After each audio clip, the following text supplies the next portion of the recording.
पहले तो आपको ये जानना चाहिए कि आपका माइंडसेट कैसा है, मतलब आपका रिस्क एपेटाइट कैसा है। पहले आपको वो डिफाइन करना है, क्योंकि दो तरीके के इन्वेस्टर रहते हैं।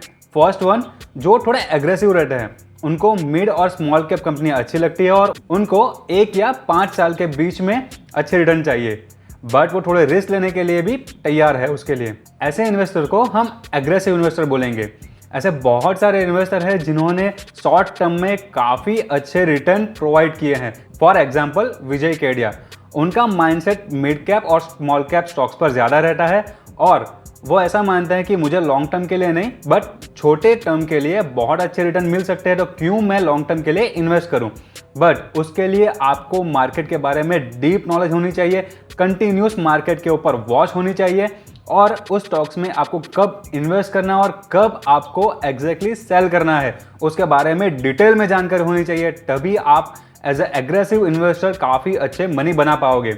एक बड़े इन्वेस्टर है वरुण बफेट जी, उनके बारे में सब जानते हैं। वो वैल्यू इन्वेस्टर है। वो कहते हैं कि आपको मिनिमम 10 से 15 साल तक स्टॉक में इन्वेस्ट करना चाहिए। अगर आप कोई भी स्टॉक परचेस करना चाहते हो, उस स्टॉक्स में इतना चीज़ ध्यान रखिए कि अगर मैंने वो स्टॉक परचेस किया तो नेक्स्ट 10 या 15 साल तक उस स्टॉक्स के बारे में ज़्यादा सोचो नहीं। ऐसे इन्वेस्टर को हम कंजर्वेटिव इन्वेस्टर कहते हैं। अगर आपका माइंडसेट कंजर्वेटिव है, यानी कि अगर आप ऐसा सोचते हो मुझे थोड़ा अच्छे रिटर्न चाहिए और लॉन्ग टर्म में के लिए मुझे इस पैसों की ज़रूरत नहीं है, ऐसे इन्वेस्टर हो आप, तो आप लॉन्ग टर्म के लिए इन्वेस्ट कर सकते हो। सो पहले तो आपको आपका रिस्क एपेटाइट जानना चाहिए। अगर आपको अपना रिस्क एपेटाइट जानना है तो आप मेरी अर्थरूपी वेबसाइट के ऊपर जा सकते हो, या तो फिर आप यूट्यूब, इंस्टाग्राम और फेसबुक पर मुझे कांटेक्ट कर सकते हो। मैं आपके लिए फ्री में रिस्क प्रोफाइलिंग करके दूंगा आपके लिए। सेकंड पॉइंट ये है कि आप जिस भी कंपनी में इन्वेस्ट करना चाहते हो, उस कंपनी का पिछले 5 या 10 सालों में रेवेन्यू और प्रॉफिट दोनों में ग्रोथ काफ़ी अच्छा होना चाहिए। मतलब आप जिस भी कंपनी का स्टॉक सिलेक्ट करो, उसका रेवेन्यू कंटिन्यूस ग्रोइंग होना चाहिए और प्रॉफिट भी ग्रोइंग होना चाहिए। अगर किसी भी कंपनी का प्रॉफिट डाउनग्रेड में है और या फिर रेवेन्यू कम हो रहा है, तो वो आपको अच्छा रिटर्न नहीं दे पाएगी ओवर द लॉन्ग टर्म। इसीलिए आपको कंपनी के फंडामेंटल सीखना जरूरी है। बट अगर आपको बेसिक फंडामेंटल नहीं पता है तो आप मेरी बेसिक फंडामेंटल की सीरीज चेक कर सकते हो। चलो एक अच्छी कंपनी के फंडामेंटल देखते हैं। एग्जाम्पल के लिए हम यहाँ पर एवेन्यू सुपरमार्ट यानी कि डीमार्ट के रेवेन्यू और प्रॉफिट ग्रोथ के बारे में हम जानेंगे। यहाँ पर आप देख सकते हो, हम यहाँ पर आपको एनालिसिस के लिए धन का प्लेटफॉर्म यूज कर रहे हैं। धन का प्लेटफॉर्म काफ़ी अच्छा है, आपको काफ़ी ज़्यादा फीचर्स प्रोवाइड किए जाते हैं धन के प्लेटफॉर्म के ऊपर। यहाँ पर आप किसी भी स्टॉक्स का fundamental, technical and long term investing के लिए बहुत सारे रेशियोज है, फंडामेंटल रेशियो आपको एक ही प्लेटफॉर्म पर प्रोवाइड किए जाते हैं। इसके अलावा ट्रेडिंग व्यू के प्रीमियम फीचर्स या फिर ट्रेडिंग व्यू से बाई सेल करना है, कमोडिटी और बहुत सारी trading, option trading, future trading के लिए भी लाइव मार्केट डेटा आपके लिए प्रोवाइड किया जाता है। सो डेफिनेटली आप धन के प्लेटफॉर्म को चेक कर सकते हो, यहाँ पर लिंक डिस्क्रिप्शन में, और आप फ्री में अकाउंट ओपन करवाइए। अभी चलते हैं हम धन के प्लेटफॉर्म के ऊपर। यहाँ पर अभी हम सर्च करते हैं न्यू, सो डायरेक्ट आ गया डीमार्ट, एवेन्यू सुपरमार्ट का स्टॉक से बनने। यहाँ पर हम सिलेक्ट करते हैं। यहाँ पर हम अगर लॉन्ग टर्म के बारे में बात करें तो पिछले 5 साल में स्टॉक ने काफ़ी बढ़िया रिटर्न प्रोवाइड किया है। यहाँ पर आप क्लियरली देख सकते हो कि स्टॉक्स ने काफ़ी अच्छा परफॉर्म किया है पिछले 5 सालों में। अगर यहाँ पर हम फाइनेंशियल पे जाएंगे तो फाइनेंशियल में टोटल रेवेन्यू देखिए, फ्रॉम फाइनेंशियल ईयर 2017-18 16,505 करोड़ से 2021-22 में 33,912 करोड़ का रेवेन्यू जनरेट किया है। और आप कंटिन्यूसली देख पा रहे हो कि कंपनी ने काफ़ी बढ़िया रेवेन्यू में ग्रोथ दिखाया है। अगर हम यहाँ पर नीचे नेट इनकम के बारे में बात करें तो कंपनी का नेट इनकम 15,332 करोड़ से बढ़कर ऑलमोस्ट 100% बढ़ गया है 31.58814 करोड़ रुपीस। यहाँ पर आप क्लियरली देख पाओगे कंपनी कितना बढ़िया से रेवेन्यू जनरेट कर रही है और काफ़ी बढ़िया प्रॉफिट जनरेट कर रही है। इसलिए आप यहाँ पर देख सकते हो कंपनी ने पिछले 5 सालों में काफ़ी बढ़िया रिटर्न प्रोवाइड किया है। सो अगर आप लॉन्ग टर्म इन्वेस्टर हो तो डेफिनेटली आपको ये पॉइंट तो ज़रूर ध्यान रखना है। तो चलिए, अभी आपने स्टॉक सिलेक्ट कर लिया, तो क्या एक साथ पूरा 20,000 आप इन्वेस्ट करोगे? नहीं, ऐसा नहीं करना है। आपको 20,000 को 5 हिस्सों में डिवाइड करना है और हर हिस्से को एक हफ्ते बाद या फिर कुछ टाइम पीरियड के बाद, मतलब आज लिया तो 2 या 3 दिन बाद या फिर नेक्स्ट वीक थोड़ा थोड़ा करके इन्वेस्ट करना चाहिए, क्योंकि अगर उस मोमेंट पर प्राइस फॉल होता है तो आप काफ़ी अच्छे से एवरेजिंग कर पाओगे, और अगर प्राइस बढ़ता है तो डेफिनेटली आपका मनी तो ग्रो हो रहा है ना। सो आपने जब लोअर पर था तो आपने ऑलरेडी इन्वेस्ट कर लिया है, तो आपको ज़्यादा अफसोस भी नहीं होगा। और अगर प्राइस फॉल हुआ तो आप फिर से एवरेज कर सकते हो, और जब स्टॉक ऊपर जाएगा तो आपको काफ़ी अच्छा रिटर्न मिलने के चांसेस है। सो आपकी रिस्क टू रिवॉर्ड कम हो जाएगी। देखिए, मैं आपको एक बात समझाना चाहता हूं कि कभी भी कोई भी इन्वेस्टर 100% राइट नहीं होगा। आप कितना भी मार्केट में इन्वेस्ट कर लो, कितना भी आप स्टडी कर लो, आप हर बार सही होगे वो कभी भी नहीं होगा।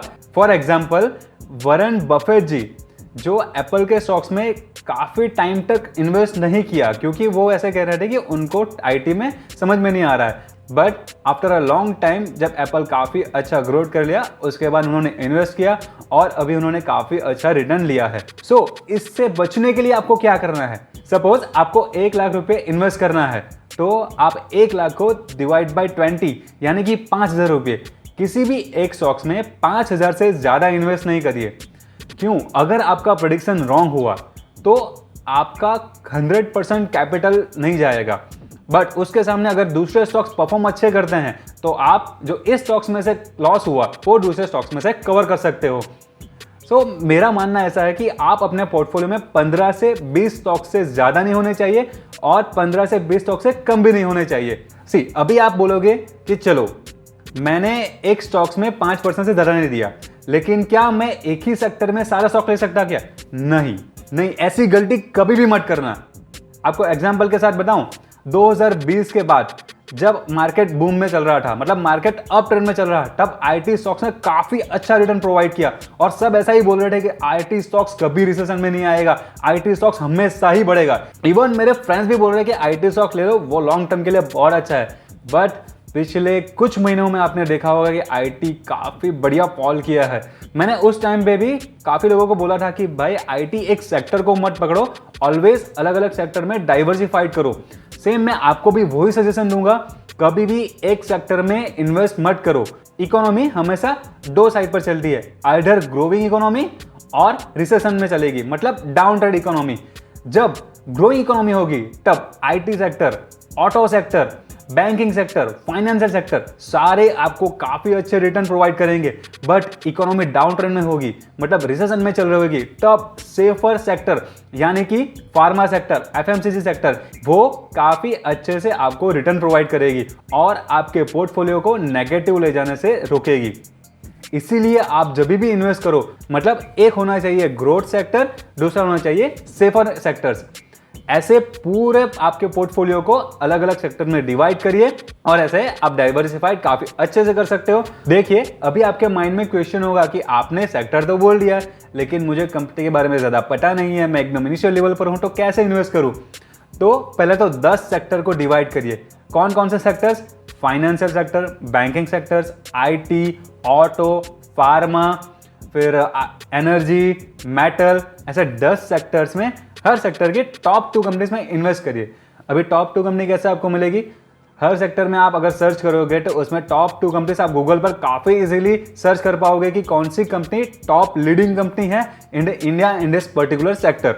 एक एग्जांपल के साथ समझते हैं। हमने आपको इनिशियली बोला था 1 लाख डिवाइड बाई 20, मतलब 5,000 रुपये आप एक स्टॉक में इन्वेस्ट कर सकते हो। मैं ऐसा बोलूंगा कि डिवाइड बाई 10 करिए और एक ही सेक्टर में 10,000 इन्वेस्ट करिए, यानी कि आपके 1 लाख में 10-10 हज़ार के 10 अलग अलग सेक्टर होंगे, ताकि आप मार्केट की वॉलेटिलिटी को काफी अच्छे से मैनेज कर पाओ।